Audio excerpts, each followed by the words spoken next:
شوي بس بعد الاجتماع.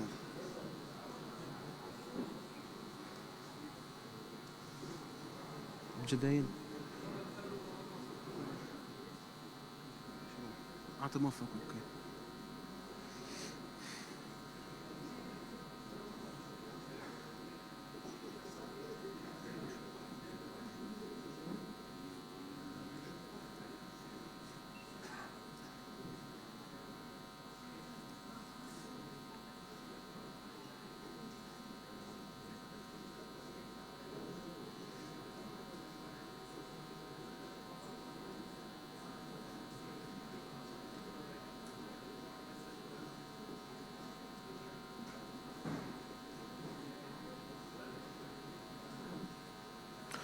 بسم الله الرحمن الرحيم، والحمد لله جليل النعم.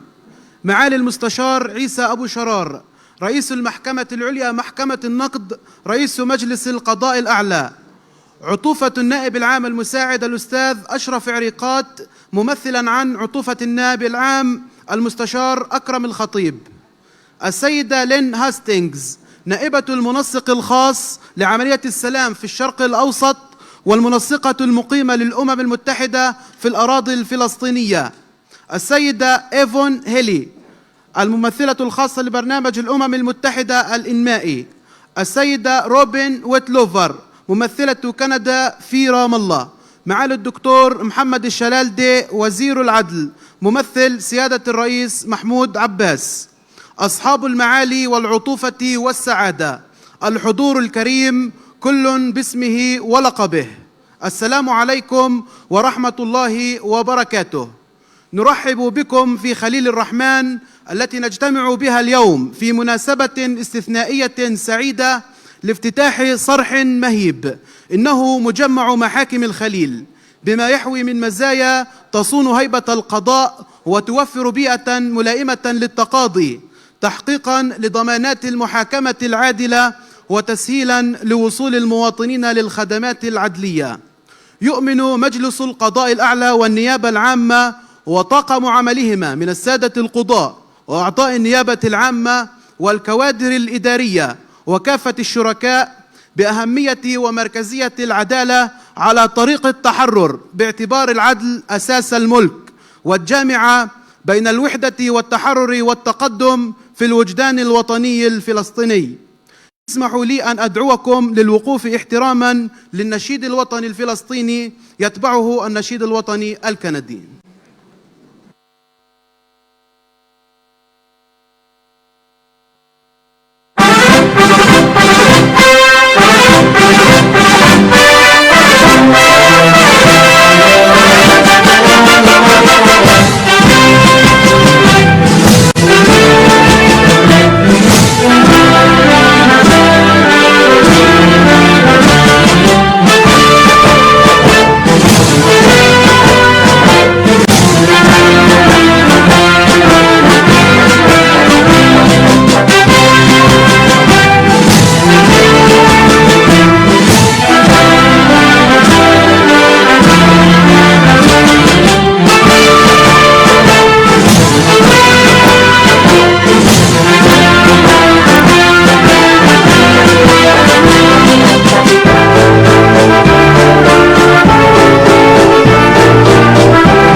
توفير بيئة ملائمة للتقاضي يأتي ضمن أهم أهداف الخطة الاستراتيجية لقطاع العدالة بشكل عام ولمجلس القضاء الأعلى على وجه الخصوص، وقد أولى المجلس اهتماماً كبيراً لتحقيق ذلك من خلال مباني المحاكم التي تم إنشاؤها حتى الآن.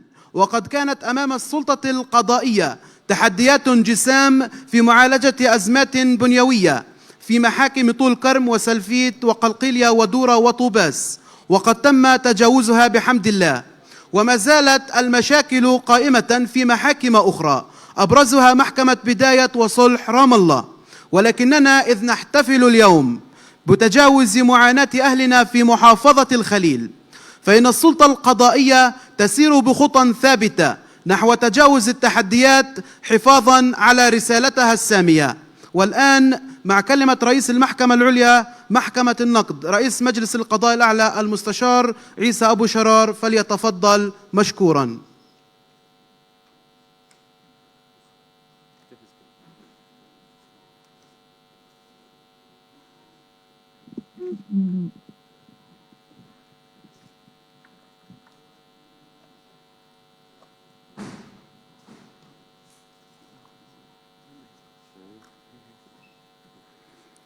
معالي الدكتور محمد الشلالدي وزير العدل، ممثل سيادة الرئيس محمود عباس، عطوفة النائب العام المساعد الأستاذ أشرف عريقات، السادة القضاة، السيدة هاستينغز نائبة المنسق الخاص لعملية السلام في الشرق الأوسط والمنسقة المقيمة للأمم المتحدة في الأراضي الفلسطينية، السيدة إيفون هيلي الممثل الخاص لبرنامج الأمم المتحدة الإنمائي، السيدة روبن ويتلفر ممثلة كندا لدى فلسطين، السادة رؤساء وأعضاء الهيئات القيادية ورؤساء المؤسسات المدنية والأمنية، الحضور الكرام كل باسمه ولقبه، السلام عليكم ورحمة الله وبركاته.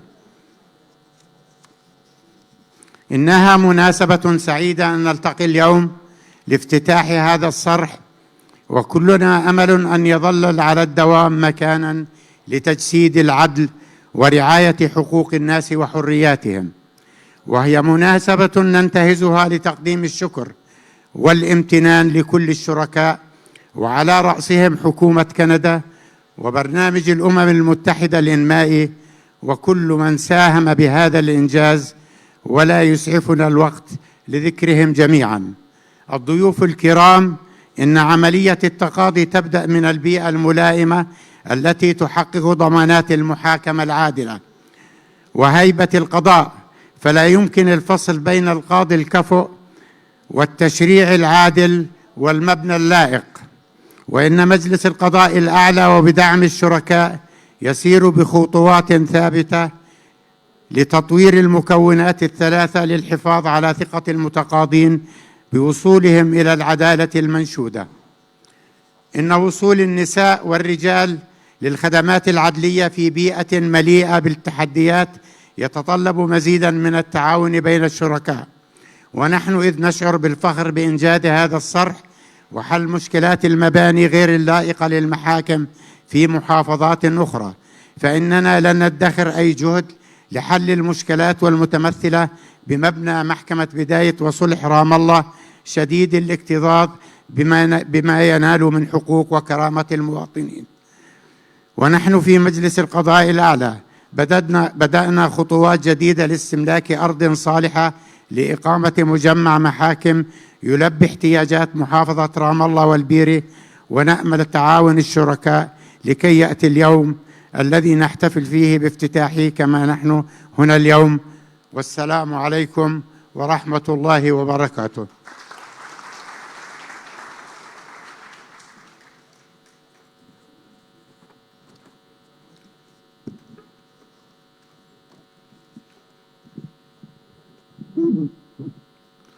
إن الشعور العميق بمسؤولية إقامة العدل على أساس مبدأ سيادة القانون لدى النيابة العامة تجسد بعلاقة تكاملية مع مجلس القضاء الأعلى. هذه العلاقة القائمة على أساس القانون والاحترام المتبادل، والتي من خلال تطويرها فإنه يمكننا جميعا من النهوض بالقضاء الفلسطيني ليصلوا إلى مرتبة سامية كما يحق له أن يكون، حيث أظهرت النيابة العامة ممثلة بكافة أعضائها عن عزيمة قوية وهمة ماضية مكنتها من تحقيق ما سطرته من أهداف ومهام.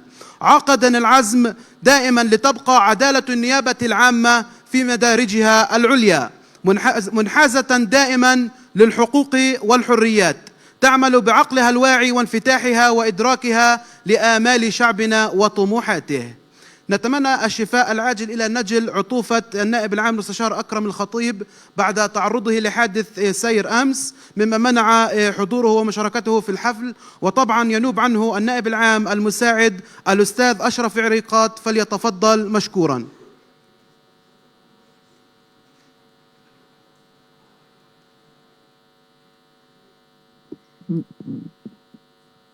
بسم الله الرحمن الرحيم. أسعد الله مساءكم جميعا، وأنقل إليكم جميعا تحايا عطوفة النائب العام المستشار أكرم الخطيب، والذي تعذر حضوره لسبب قد صرح به الأخ الفاضل.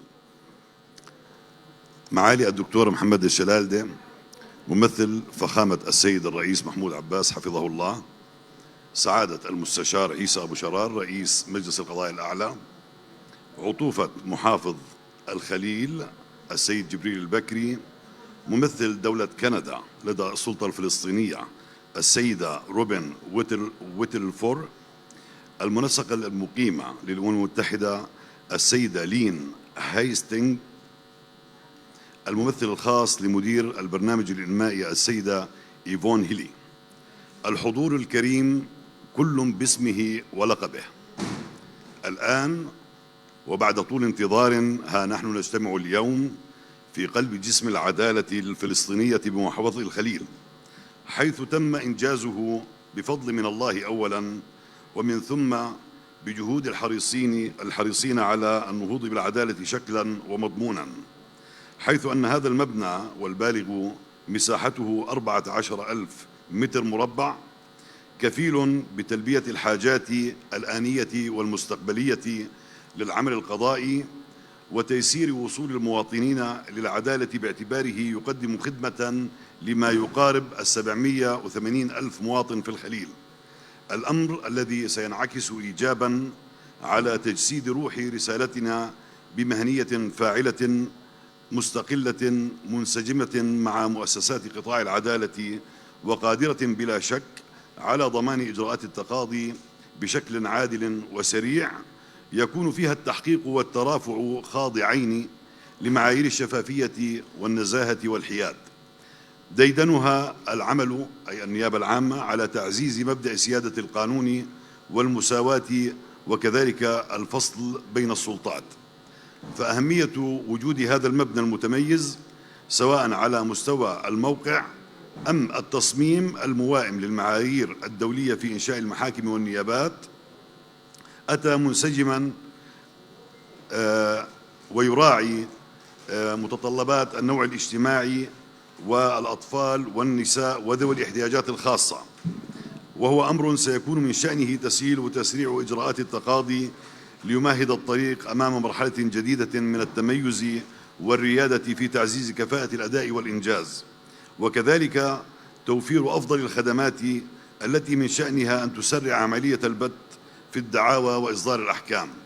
وهذا لا شك ينسجم مع توجهات وتوجيهات فخامة الرئيس ورؤيته الرامية لتحقيق العدالة والمساواة بين أبناء الشعب الفلسطيني أمام قضائهم بيسر وبوتيرة سريعة يصان من خلالها السلم الاجتماعي. لا يخفى على رفيع علمكم أن مبنى كهذا كان باكورة دراسات وتحضير لتلبية الاحتياجات مع شركائنا الكنديين ومكتب الأمم المتحدة لخدمات المشاريع، إذ أن تطوير منظومة العدالة في فلسطين هو نتاج جهد متواصل وفاعل وشراكة مستنيرة بين أركان قطاع العدالة سندا لمبدأ الفصل بين السلطات. وفي هذا المقام لا يسعنا إلا أن نتقدم بجزيل الشكر لشركائنا الكنديين ومكتب الأمم المتحدة لخدمة المشاريع على دعمهم السخي الذي خصص لإنشاء مباني المحاكم والنيابات، وذلك في طول كرم سابقا واليوم في الخليل.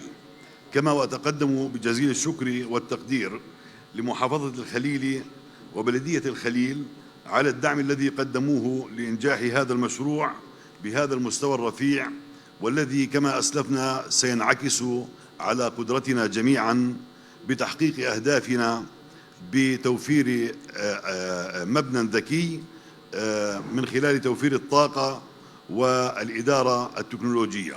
شاكرا لكم حسن الإصغاء، والسلام عليكم ورحمة الله وبركاته.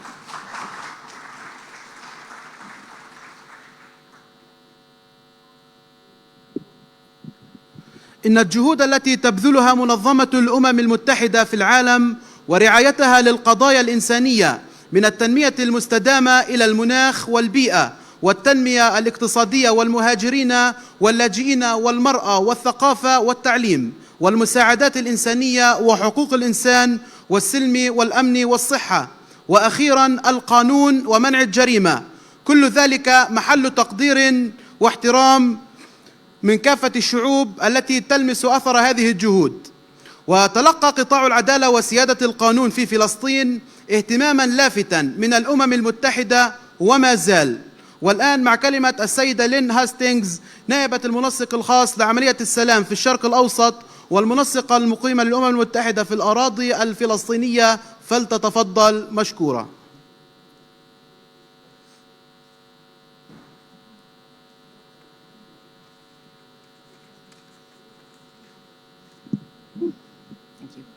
Good afternoon. Your Excellencies, Honorable Chief Justice Issa Abu Shahar, Deputy General Ashraf Erekat, Minister of Justice Dr. Mohammed Al-Shalada, and Ms. Robin Wetflower from the Representative Office of Canada in Ramallah, and of course, Special Representative of the UNDP Administrator, Yvonne Hele. A courthouse is the place where judges apply the law independently, to resolve disputes peacefully and to instill confidence in a country's governance and institutions. In some countries, the local courthouse is a meeting place, an open forum in which participatory democracy takes place. But of course, it takes more to ensure justice and equality. This is why we, as partners, everyone here, are working together to support equal access to justice with legal aid services to over 20,000 Palestinians, including 14,700 women, and to hundreds of children in conflict with the law, and legal aid to workers regarding their labor rights and social security in both Palestine and Israel.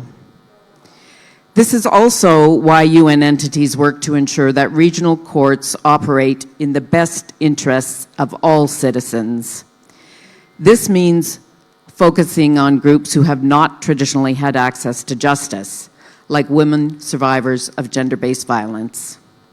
UNFPA, for its part, facilitates legal aid for GBV survivors, while UNODC supports forensics by enhancing capacity to examine biological evidence of gender-based violence cases and by training health professionals.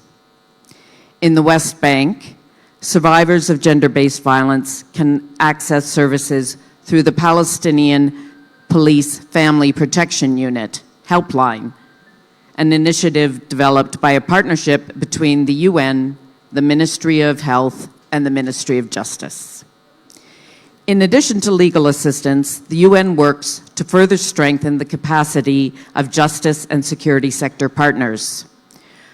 The Office of Human Rights builds capacities for prosecutors and judges in international human rights standards. UN Women, again, works to support prosecutors to litigate more effectively in cases of violence against women. The UN country team in Palestine is in the midst of formulating its next development plan, with a focus on reaching the Sustainable Development Goals. SDG 16 on peace, justice, and strong institutions is an accelerated for the whole SDG framework, all 17 of the goals, and it will be at the core of the UN Development's plan going forward in 2023. Justice is a prerequisite of people's trusts in institutions, not only from within societies, but from a view of partners around the world. Without that trust, peace and security, and even economic development cannot flourish. All of these initiatives are part of a system of rule of law that must come together and work in concert to deliver justice for all Palestinians. This courthouse will be home to many of those efforts. Before I leave the floor, let me take a few moments and congratulate everybody involved, Canada, the United Nations, and the entire justice sector in Palestine for such an amazing achievement. So let us celebrate the achievements already made and those that will be made in the coming years in the advancement of rule of law in Palestine. Thank you.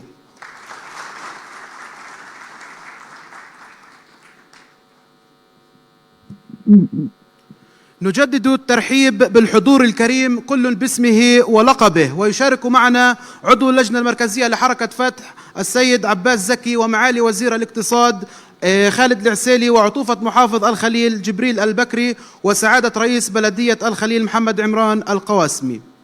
على مدار شهور طويلة تكاتف العمل وأصبحت الفكرة حقيقة بجهود جميع الأطراف، تم تجاوز التحديات وجميع العقبات إيمانا بالوصول إلى الهدف الماثل أمامنا اليوم والمتمثل بهذا الصرح الكبير.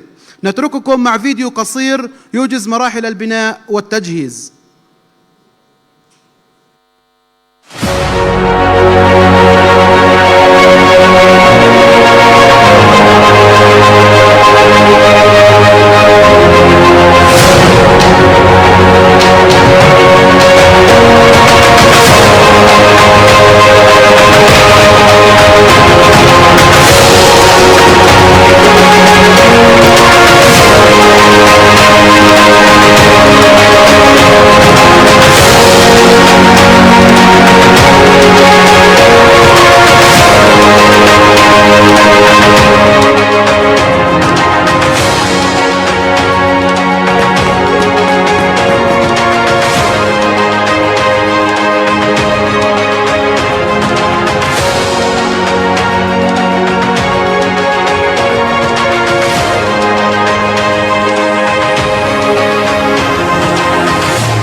إنجاز مشروع مجمع محاكم الخليل جاء نتيجة العمل بروح الفريق من قبل كافة الأطراف، وكان لبرنامج الأمم المتحدة الإنمائي الذي أشرف على تنفيذه دور كبير، حيث صمم هذا المبنى بأحدث المعايير العالمية المستجيبة لمتطلبات المحاكمة العادلة وحقوق الإنسان، ويعمل وفق أنظمة تكنولوجية متطورة لضمان الأمن والسلامة للجمهور والموقوفين والعاملين في المحاكم. فلنستمع سويا للممثلة الخاصة للمدير العام لبرنامج الأمم المتحدة الإنمائي السيدة إيفون هيلي، فلتتفضل مشكورة.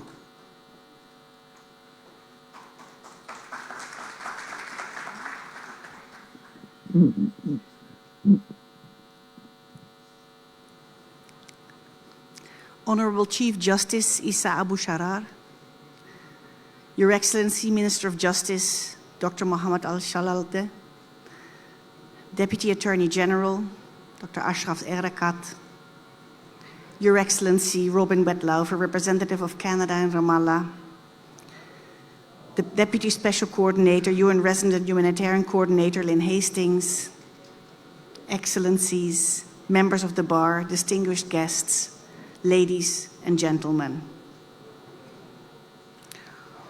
On behalf of the United Nations Development Programme, it gives me immense pleasure to be here for the opening of the Hebron Courthouse.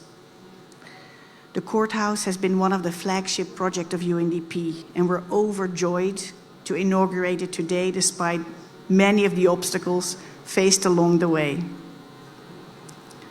Today's ceremony is important for the law and for everyone involved in the law. The rule of law provides the social stability that is the foundation of a content and prosperous society. Courts uphold the rule of law. They protect the innocent and provide justice to all.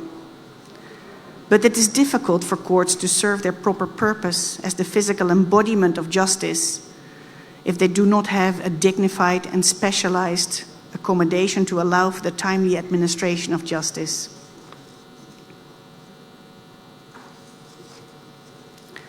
The courthouse compound we are inaugurating today reflects a sense of importance of the judicial process and the values of the judicial system: openness and fairness.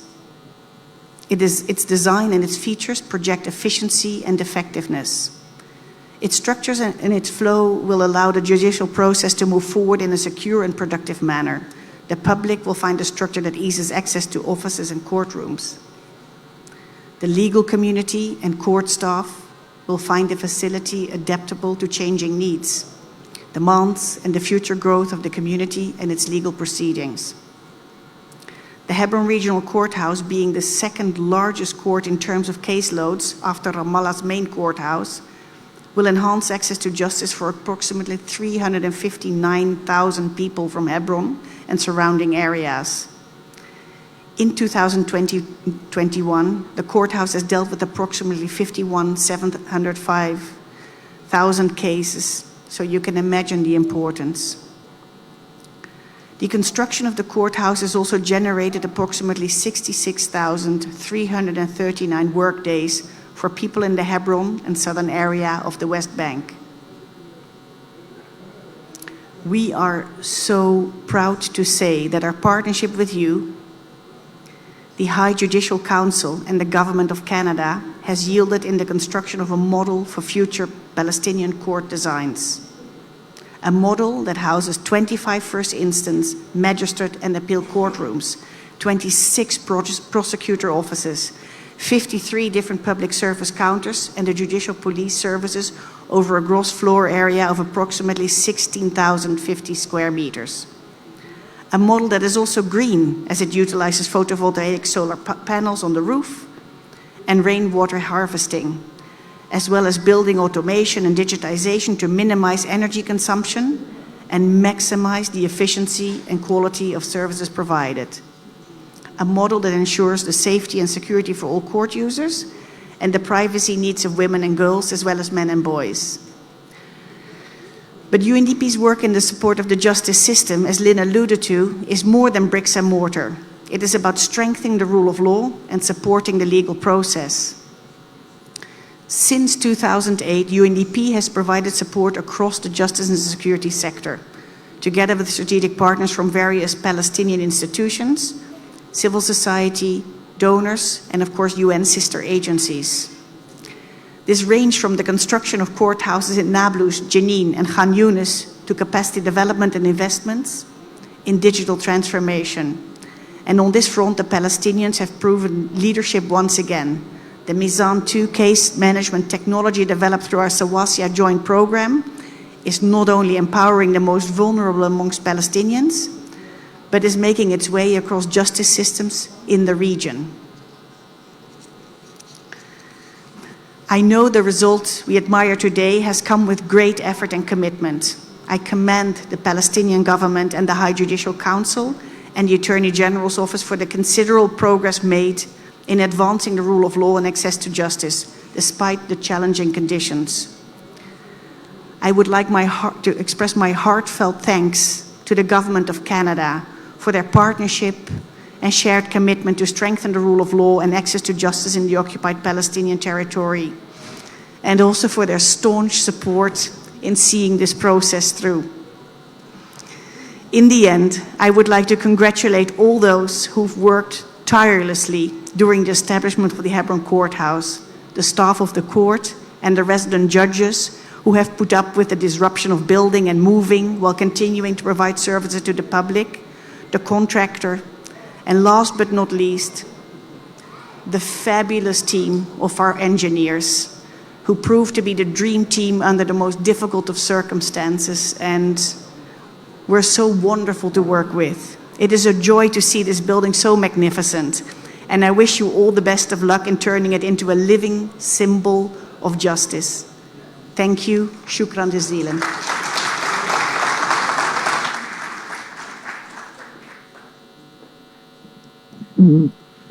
نحن اليوم في مناسبة لتقديم الشكر والامتنان لكل من ساهم في هذا الإنجاز، إنجاز ما كان ليتم لولا إيمان الشركاء والمانحين بمبدأ سيادة القانون، وما يتطلبه ذلك من تعزيز لأركان قطاع العدالة من خلال تطوير النظام القضائي الفلسطيني، حيث كان الشريك الكبير وصاحب الدور اللامحدود في هذا المشروع الحكومة الكندية. نقول اليوم شكرا كندا حكومة وشعبا. والآن ندعو ممثلة كندا في رام الله السيدة روبن ويتلوفر لإلقاء كلمتها.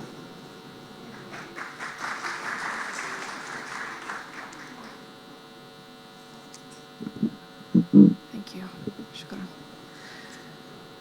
Your Excellency, Minister of Justice, Dr. Mohammed Shalalde, Excellencies, Chief Justice Judge Isa Abu Sharar,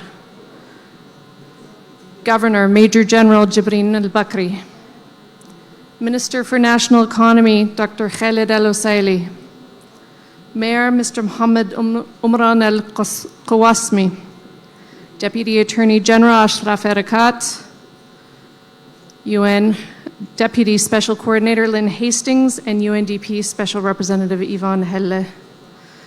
Sayyidat wa Saadati. It is with great pleasure that I am here with you today to celebrate the inauguration of the Hebron Courthouse. I always love visiting Hebron, a vibrant city with such a strong entrepreneurial spirit. We are proud that this facility is already contributing to increasing access to justice services for Palestinians. Canada believes that the development of a well-functioning and effective justice sector and an independent judiciary will be a fundamental element for a future state. Construction projects are notoriously challenging, and this one was no exception. We faced numerous challenges during the design and construction period, including the discovery of caves during the excavation, and then the onset of a global pandemic. It is because of the collective and tenacious efforts of the many project stakeholders that we are now standing in this beautiful foyer. I would like to recognize the strong partnership and collaboration with the Palestinian High Judicial Council, as well as the UN Development Program, who worked tirelessly to overcome challenges and bring this project to completion. In addition, I would like to thank the public prosecution, as well as Lydia Simpson from my team,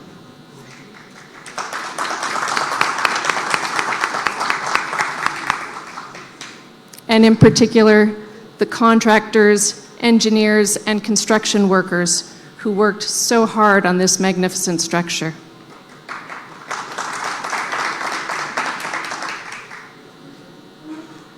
As Yvonne said, this project is part of a flagship infrastructure initiative which the Government of Canada has been proud to support, focusing on strengthening access to justice services for Palestinians. Canada has invested $57 million in this initiative, which also included the construction of the Tulkarm courthouse, which was opened in 2017, as well as a facilities management assistance project, which further developed the Palestinian Authority's capacity to effectively manage its courthouse facilities across the West Bank. I would also like to recognize and thank UNOPS for its partnership in the successful completion of these two components of the project.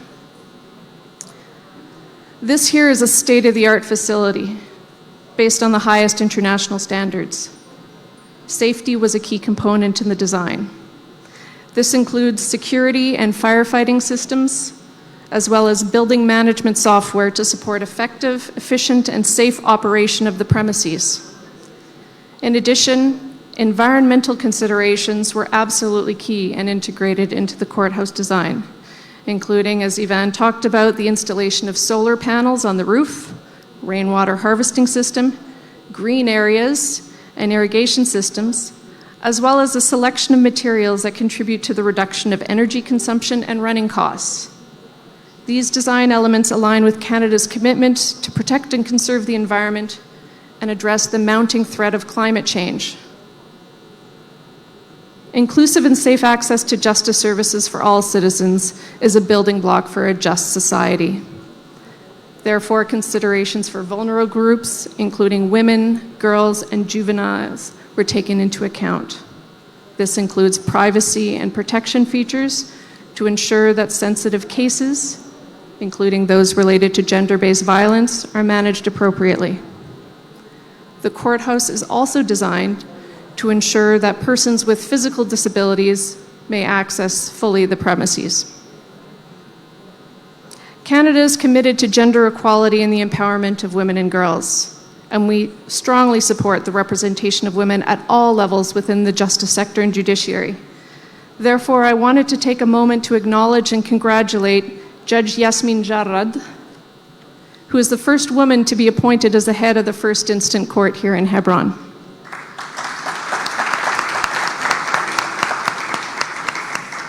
And I was delighted to meet her earlier today. We have been very pleased to already receive positive feedback from those who are using the courthouse, who have shared that the new facility has already improved service delivery to the public. It is our hope that this building will contribute to reducing case backlogs, increasing the efficiency of the courts, and ultimately increasing public trust and confidence in the justice system. كانت كندا داعماً أساسياً لمبادرة قطاع العدالة في الضفة الغربية، بما في ذلك دعم البنية التحتية للمحاكم. هناك حاجة إلى بذل المزيد من الجهود المتواصلة من جانب قادة قطاع العدالة لضمان توفير الخدمات للمواطنين من أجل الوصول إلى قطاع العدالة يتسم بشفافة والفعالية وقضاء مستقل. يعتبر قطاع العدالة القوي لبنى أساس للدولة الديمقراطية، ونأمل أن الاستثمارات الكندية في المحاكم الفلسطينية تعمل جنباً إلى جنب مع الجهود الأخرى المبذولة لتعزيز الوصول إلى المحاكمة العادلة والإجراءات القانونية اللازمة للفلسطينيين. وهذا بدوره يعزز المشاورات الهادفة مع المجتمع المدني، فضلاً عن الإجراءات الشفافة والشاملة لصنع وتعديل التشريعات. وأشكر مرة أخرى كل الذين عملوا بصورة دؤوبة في هذا المشروع نهنئكم على إنجاز هذا المبنى الرائع الذي عملنا على تحقيقه سوياً. نحن نعتقد أنه سيخدم الأجيال القادمة من الفلسطينيين. We wish our partners in the Palestinian judiciary and justice sector institutions well in your new courthouse. And most of all, we wish for a more just future for all Palestinians. Thank you.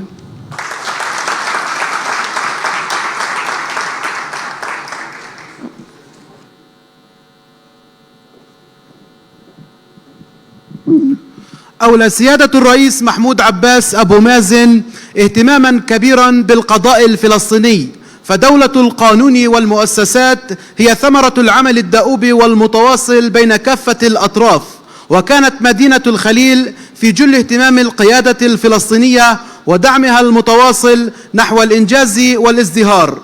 وها نحن اليوم في هذا الصرح القضائي الذي يوفر بيئة ملائمة للتقاضي في محافظة الخليل.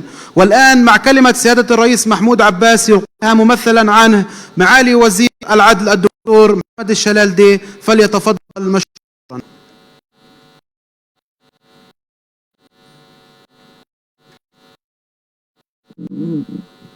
شكرا. بسم الله الرحمن الرحيم. سعادة المستشار عيسى أبو شرار الأعلى، الأخ المناضل القائد عباكي عضو اللجنة المركزية لحركة فتح، أخي وصديقي أبو هير وزير الاقتصاد، الأخ رئيس البلدية محمد عمران القواسمة، وعطوفة محافظة الخليل اللواء الأخ جبرين البكري، عطوفة النائب العام المساعد الأستاذ أشرف عرقات، السادة القضاء المحترمون، السيدة لين هستنجر نائبة المنسق الخاص لعملية السلام في الشرق الأوسط والمنسقة المقيمة للأمم المتحدة في الأراضي الفلسطينية، السيدة إيفون هيلي الممثل الخاص لبرنامج الأمم المتحدة الإنمائي، السيدة روبن ويتلوفر ممثلة كندا لدى فلسطين، السادة رؤساء وأعضاء الهيئات القيادية ورؤساء المؤسسات المدنية والأمنية، الحضور الكرام كل باسمه ولقبه. الحضور الكريم، بداية نهديكم أطيب تحيات فخامة السيد الرئيس وتحيات رئيس وأعضاء الحكومة الفلسطينية، ونبارك لكم جهودكم المباركة التي أثمرت عن بناء هذا الصرح العدلي مجمع محاكم الخليل، والذي يأتي في إطار سعي دولة فلسطين لبناء وترسيخ المؤسسات الوطنية، مؤسسات دولة فلسطين العتيدة، بما فيها مؤسسات قطاع العدالة، وبما يعزز الوصول للعدالة وفرض سيادة القانون والوصول لحقوق الإنسان الفلسطيني عبر السلطة القضائية الفاعلة والكفؤة والمستجيبة للاحتياج الوطني الفلسطيني بتجسيد العدالة وإنصاف الفئات الهشة، الأمر الذي يحظى بدعم وتوجيهات السيد الرئيس حفظه الله، وينسجم مع التزامات دولة فلسطين اتجاه مواطنيها بما ينسجم والمعاهدات والاتفاقيات الدولية ذات الصلة. ويتولى القضاء العادي حفظ حقوق الأفراد اتجاه بعضهم البعض، كما يتولى حفظ حقوق المجتمع، وذلك في إطار الدعاوى المدنية والدعاوى الجنائية، ويشكل استقلال القضاء وحيدته وكذلك ضمانات المحاكمة العادلة وتيسير سبل التقاضي وتنفيذ أحكام المحاكم ضمانة رئيسية لحقوق وحريات الأفراد. إن القضاء المستقل في دولة فلسطين هو الدعامة التي تقوم عليها العدالة والحرية والمساواة، وحيثما فقد القضاء استقلاله فلا حرية ولا مساواة ولا ضمان للنفس أو للحق أو للحرية. ذلك أن الضمان الوحيد للقضاء وللقضاة وللمتقاضين وللمجتمع في عدم انتهاك استقلال القضاء هو القضاة أنفسهم وكفايتهم ومدى قدرتهم في الدفاع عن أنفسهم وعن السلطة القضائية أي اعتداء يحاق لهم وبهم من قبل أي سلطة أخرى، وعليهم أن يسعوا إلى تطبيق الدستور والقانون بلا تمييز، وعليهم ألا يخشوا في الحق لومة لائم. وسيجد القضاء الشعب الفلسطيني والمواطنين الفلسطينيين كافة بتوجهاتهم وانتماءاتهم كافة درعا يتقدمهم في مواجهة أي اعتداء من قبل أي سلطة أخرى. السيدات والسادة الكرام، إننا إذ نثمن الدعم السخي المقدم من مكتب الممثلية الكندية وبرنامج الأمم المتحدة الإنمائي لبناء هذا الصرح العدلي، ونتطلع قدما ضمن الشراكة معكم ومع بقية المؤسسات الدولية الشريكة لاستمرار بدعم السلطة القضائية الفلسطينية ويعزز قدرتها على تنفيذ الارتقاء بالواقع القضائي الفلسطيني وخدمة التقاضي الناجز، الأمر على حياة المواطن الاستقرار والتنمية ويساعد تعزيز العدالة في دولة فلسطين. الأخوات والإخوة، إن فلسطين الأسيرة لا زالت واقع يحذوها الأمل بالانعتاق من الاحتلال والتحرر والاستقلال، وبهذا الإطار ندعو الشركاء الدوليين من مؤسسات الأمم المتحدة والدبلوماسيين وقيادة العالم الحر لمؤازرة الحق الفلسطيني والضغط لتفكيك نظام الفصل والتمييز العنصري الاحتلالي في مدينة القدس خاصة وبقية الأرض الفلسطينية المحتلة، بما فيها منع الشركات العاملة في المستوطنات المتعددة الجنسيات ومقاطعة بضائع المستوطنات، لما في ذلك مخالفة صريحة للقانون الدولي. وندعوكم للاعتراف بدولة فلسطين، كما وندعو السيد كريم خان المدعي العام للمحكمة الجنائية الدولية بالإسراع في التحقيق في الملفات الثلاثة المطروحة أمام المحكمة الجنائية الدولية. الأخوات والإخوة، نبارك لكم باسم السيد الرئيس والحكومة الفلسطينية ورئيسها مرة أخرى، وبوركت جهودكم، متطلعين دوما للعمل معكم لتعزيز أواصر التعاون بما يخدم العدالة ووصول الإنسان الفلسطيني لحقوقه. فالهدف الرئيسي الذي يبتغيه المواطن الفلسطيني من وراء الحماية القضائية لحقوقه وحرياته لا تقف عنده الحصول على حكم يوفر الحماية القانونية نظريا فقط، دون إنزال هذه الحماية فعليا من خلال تنفيذ الحكم الصادر لصالحه. أكرر لكم تمنياتي بالتوفيق والنجاح المميز في مراسم افتتاح محكمة الخليل، وبارك الله جهودكم وجزاكم عليها كل خير، والله يسددكم ويرعاكم، والسلام عليكم ورحمة الله وبركاته.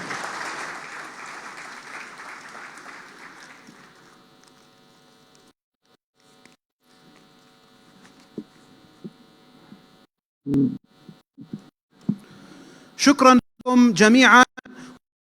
وصلنا إلى نهاية الحفل، مع نيتنا أن نلتقي مجددا مع إنجيل في فلسطين. نشكر كل الحضور للضيافة. شكرا لكم.